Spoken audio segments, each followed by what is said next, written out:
Let's look at another example of implicit. I think it's pretty tough to use the product rule in here, so I just want to show you guys another one with a product rule. So here I have x squared. That's not too hard to take the derivative of that. That's just going to be 2x. But this second term, I have a negative 5x times y. So I have a product here. I'm going to use my product rule again. So I'm going to do the derivative of the first factor, which I'm going to call negative 5x. So derivative of negative 5 is, derivative of negative 5x is just negative 5. Derivative of the first times the original second is a y. Now, derivative of my second factor, 1y is just 1 dy dx. Derivative of my second times my original first is a negative 5x. So you can double check this over. I like to make it 2 factors instead of 3, so I'm going to put that negative 5 right with the x and say that the y is the second factor by itself and double check what I did. So derivative of negative 5x is just negative 5. I don't need a dy dx there because I didn't take the derivative of y. All I did was take the derivative of negative 5x to be negative 5. Derivative of my first times my original second is a y. Plus derivative of my second factor, derivative of 1y is 1, but it needs a dy dx since I took the derivative of y, times my original first is negative 5x.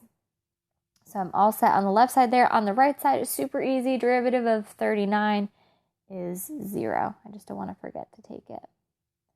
So now I'm going to try to get dy dx by itself on one side. So maybe I would take a second to rewrite this probably before I do anything. 2x minus 5y. And I like having my dy dx to the right. So I'm going to do minus 5x dy dx. I like putting them last.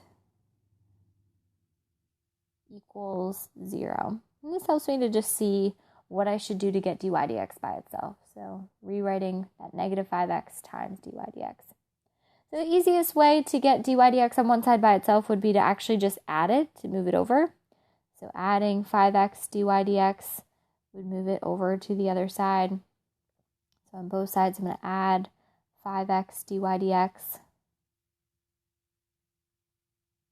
That way these cancel on the left side. All I'm left with is a 2x minus 5y equals 5x dy dx. So this one's nice. I don't have to factor like the last one to get dy dx by itself. I already have it multiplied here, so to get it all the way by itself, I'm just going to divide by this coefficient. Right, if you had 10x by itself, you divide both sides by 10. Here, I'm trying to solve for dy dx. What I need to divide by is a 5x. So here is my overall final answer to this problem. The derivative is 2x minus 5y over 5x.